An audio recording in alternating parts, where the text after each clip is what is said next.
Hello दोस्तों, कैसे हैं आप सब लोग। मैं सोनी वर्मा। तो दोस्तों, आप सभी लोगों को नवरात्रि की बहुत बहुत शुभकामनाएं। माता रानी की कृपा सभी पर बनी रहे। तो दोस्तों, आज मैं छोटी सी वीडियो लेकर आई हूँ और आज जैसे फर्टिलाइज़र में बना के रख लेती हूँ। कई लोग होते हैं जैसे फर्टिलाइज़र बनाने में काफ़ी टाइम वेस्ट हो जाता है। फर्टिलाइज़र जो हमारा हम लोग बनाते हैं स्ट्रॉन्ग फर्टिलाइज़र, तो मैं क्या करती हूँ कि फ़र्टिलाइज़र जो है बना के रख लेती हूँ ताकि जो है डालने के टाइम पर बार बार उसे मिक्स ना करना पड़े।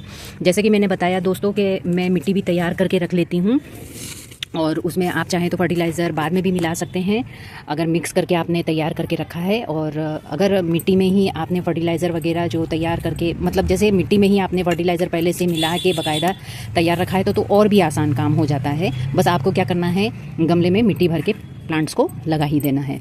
तो देखिए दोस्तों, मैं जो फर्टिलाइज़र तैयार करती हूँ उसमें क्या क्या चीज़ें डालती हूँ तो वो मैं आपसे आज शेयर करती हूँ कि सबसे आसान काम है कि अगर आप जैसे अभी विंटर सीज़न स्टार्ट हो रहा है तो विंटर सीज़न में आपको जो है नए प्लांट्स लगाने होंगे। फ्लावरिंग प्लांट्स जो होते हैं, चाहे फ्रूटिंग प्लांट्स हो चाहे वेजिटेबल्स प्लांट्स हो, तो उसमें बार बार मिट्टी का तैयार करने का कोई झंझट ही नहीं रहता है।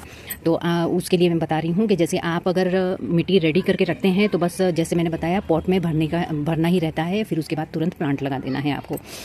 तो दोस्तों, जैसे ये मिट्टी है तो जैसे कि मैंने बताया कि मिट्टी जैसे नॉर्मल गार्डन सॉइल लिया है तो उसमें थोड़ी सी मोरंग मिला लीजिए।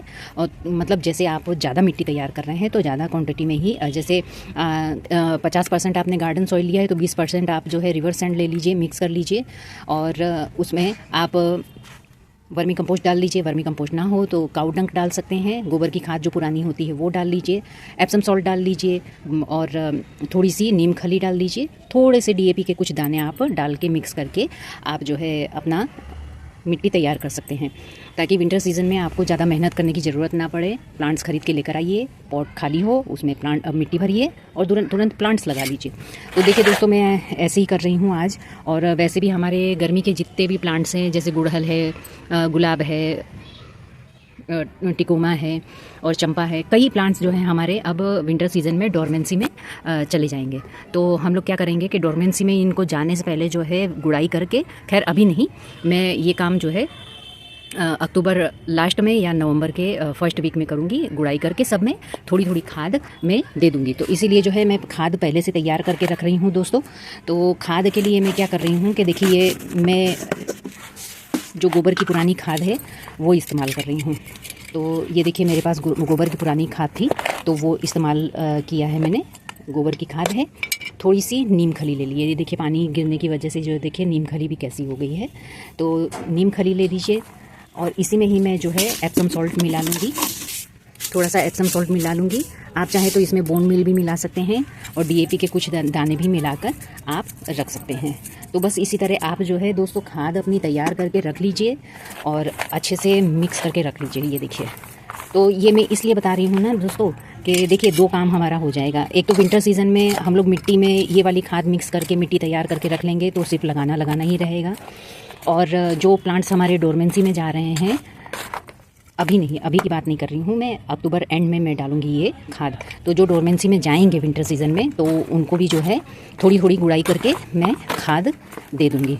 तो बस अच्छी तरीके से आपको मिला लेना है। तो जैसे कि मैंने बताया कि इसके अंदर जो है वर्मी कंपोस्ट ना हो तो आप गोबर की सड़ी हुई खाद भी ले सकते हैं, नीम खली थोड़ी सी डाल लीजिए, एप्सम सॉल्ट डाल दीजिए और बोन मील डालना चाहे तो डालिए, नहीं तो कोई बात नहीं। और इसके अंदर डीएपी के कुछ दाने आप ज़रूर डाल दीजिए। अगर आपके पास सरसों खली है तो सबसे बेस्ट है, उसे भी आप मिक्स कर सकते हैं। मेरे पास है लेकिन जो है वो गीली, बारिश की वजह से गीली हो गई है, तो मैं उसका लिक्विड फर्टिलाइज़र बना के जब प्लांट्स में ख़रीद के लेकर आऊँगी विंटर सीज़न के तब उसमें डालूँगी। तो देखिए दोस्तों, अगर आप पौध लाते हैं तो पौध लाने के टाइम पर जो है आप मिट्टी में ज़्यादा खाद पानी मत मिलाइएगा। कोशिश करिएगा कि थोड़ी सी वर्मी कंपोस्ट और नॉर्मल गार्डन सॉइल में ही आप अपनी छोटी छोटी सेफलिंग्स जो लेकर आते हैं वो लगाइएगा। और अगर आप बड़ा प्लांट्स लेकर आ रहे हैं, फ्लावरिंग प्लांट्स हो, फ्रूटिंग प्लांट्स हो या वेजिटेबल्स प्लांट हो, तो आप जो है उसमें जैसे हमने बताया कि मिट्टी में खाद वाद सारी मिक्स करके आप लगा सकते हैं प्लांट्स। और या तो जो है मिट्टी के अंदर ये वाली खाद जो मैंने बताया है वो मिक्स करके मिट्टी तैयार करिए और अपने प्लांट्स को लगा सकते हैं।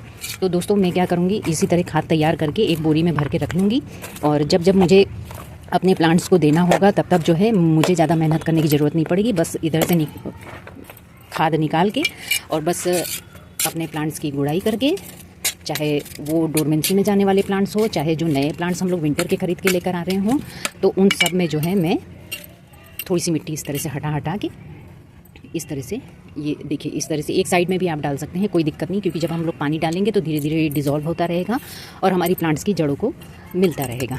तो देखिए इसी तरह से जो है ये जो है मेरा हाइब्रिड गुड़हल का प्लांट है।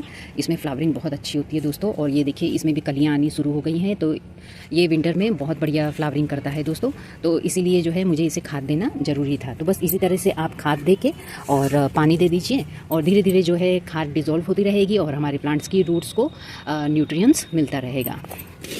तो बस इसी तरह से जो है दोस्तों मैं अपने प्लांट्स को इसी तरह खाद पानी देती हूँ, और आप भी इसी तरह दीजिए और अपने प्लांट्स का भी ख्याल रखिए और खूब फ्लावरिंग और फ्रूटिंग पाइए, क्योंकि टाइम टाइम पर अगर हमारे प्लांट्स को खाद पानी मिलता रहेगा तो हमारे प्लांट्स भी खुश रहेंगे और बहुत खुशी से जो है सारी फ्लावरिंग और फ्रूटिंग करेंगे। तो दोस्तों ये छोटी सी वीडियो अगर मेरी अच्छी लगी हो तो लाइक शेयर कमेंट ज़रूर कीजिएगा, सब्सक्राइब ज़रूर करिएगा और बेल आइकन को ज़रूर प्रेस कर दीजिएगा। चलिए okay bye, happy gardening, bye दोस्तों।